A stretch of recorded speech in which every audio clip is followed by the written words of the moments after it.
So today we're going to make my mother's sauce. It was something that was passed down to me through taste, not actually written. It was passed down through taste. So it's something that I remember over the years. So it's taken me about 20 years to get it to the stage to where it's at right now. Like I said, it's purely through taste is the way that I actually do this. All right? Yeah, it's slow over the tomatoes. The Muti tomatoes. The Muti, they're one of the best brands you can get. This is a Sardinian one that I get. So I usually use 2 or 3 of the Muti brands. It's passata, so it's all the skin and seeds and all the stuff is taken out of it. So it's pure sauce. And then I mix it with 1 bottle from Sardinia as well, which is really sweet. So there's a sweetness to it. So I don't use any sugar. Sometimes you have to put sugar in the sauce because the acidity from the tomatoes, especially if they're not imported, I find that European tomatoes, Italian tomatoes are much sweeter, much nicer to taste. You can just eat them straight off the vine, whereas these ones are a bit more acidic. So I find this is the best I can get at the moment in the States. All right. I always chop far too much onion, so I know from when I put it into the bowl how much onion I use. So I'll chop up a whole red onion, always a red onion, and I always take the center of the onion out because that's the onion that gives you a bit more acid, sort of reflex, is that green yellow part of the onion. So I always take that out, even out of, if you have it in garlic, you should take it out in garlic as well. So I prefer the red onions versus the white onions. There's just a lot more saporito, there's a lot more taste when it comes to the red onion than the white onion. And then I just finely dice that. And prepare the garlic, and I use a garlic crusher. And again, there's not a lot of garlic that goes into this sauce. A lot of people use far too much garlic, and that's what gives you that sort of that bit of reflex, that acid problem on your stomach as well. So I don't use a lot. And another thing, the sauce only cooks for about an hour. It doesn't cook for 2 or 3 hours like other sauces do, especially because I don't have any red meat in it. So when you've got red meat, then you want it to cook longer and slower.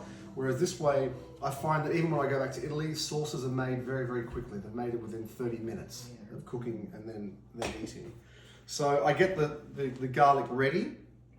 And then the next step is I get my bowl, my pan for my sauce. I turn that on, and I'm going to put some oil into the bottom of the pan, and it's basically to cover the bottom of the pan. It's not too much. It's just so you can see that sort of moving within the pan. And if you find that afterwards, when you're cooking it, the oil will work its way to the surface, and you can just spoon that out to get it out, because you don't want to have too much oil in there. Okay, so that's enough. So now this is the important part. The oil has to be really hot, and you've got to use a good olive oil, a virgin olive oil. I use the one from Sicily, a really lovely Sicilian. It has a great flavor to it, and that has to be hot. So the first step is the onions go into the hot oil. Okay, that's the first step. And I always put in a little bit of tomato paste as well, just to give it a bit more thickness to the sauce. I don't need to use a lot because this sauce is passata, so you don't need to use a lot of it. If you use a very watery sauce, then you can use a lot more of the paste. So I put in a little tiny bit of paste first, which I'll show you that. So it's about that much of the paste. That goes into the bottom. I use my salt, about just over half a teaspoon of salt. Some good pepper.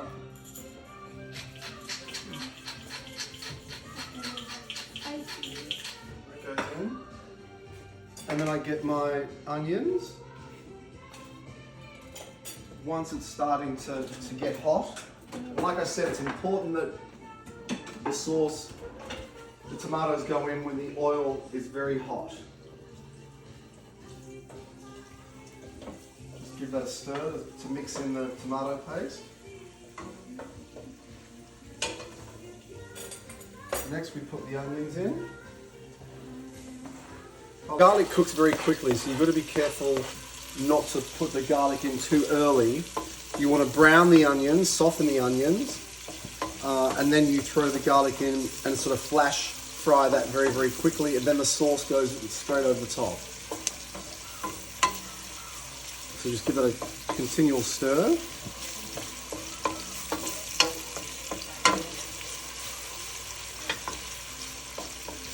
Just keep it on a high heat.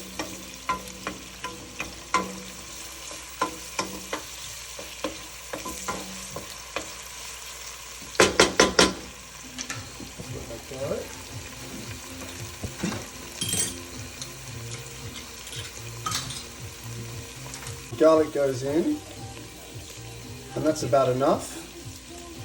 Not too much garlic. Good stir.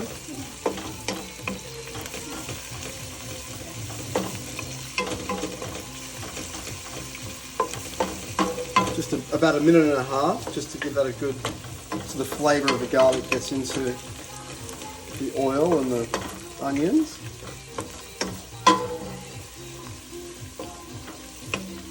The multi tomatoes are going in.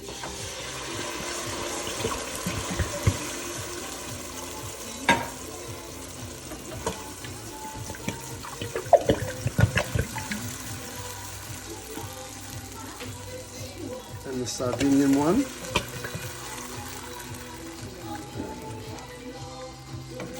Give it a good stir. Keep the heat on high for a few minutes. And then I'd like to rinse out the bottles with a little bit of water, just to add a little bit to it.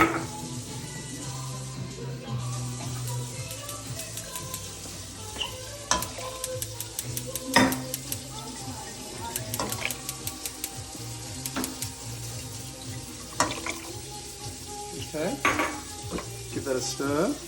Keep it on a high heat. Some fresh rosemary. You can use dry rosemary as well, but the fresh has got so much more taste to it, I think. And I use quite a lot, you know.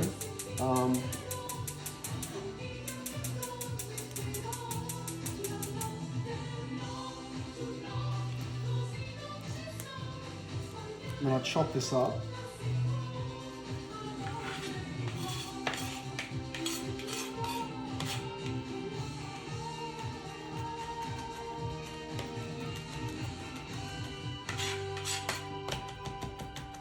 It's nice and fine.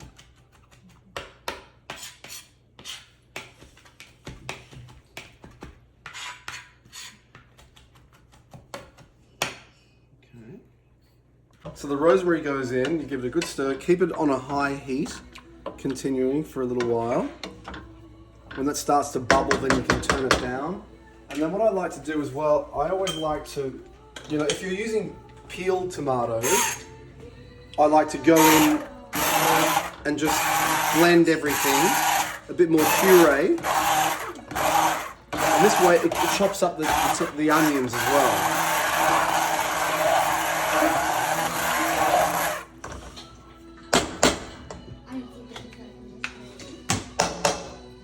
We don't put any Stella in with the sauce. This doesn't go in the sauce. It's just a little...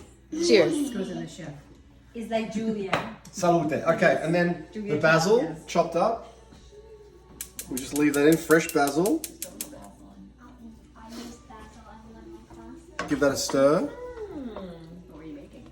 I think they were like... Once it's been sitting for the first 10 minutes after you put the sauce in, then you can turn it down and let it sit and let it simmer for at least 45 minutes. Okay? Enjoy.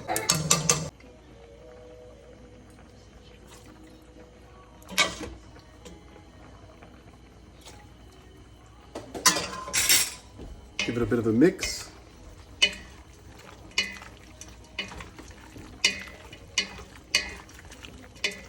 So it's homemade cavatelli Made with from the special women. My grandma used to make nonna.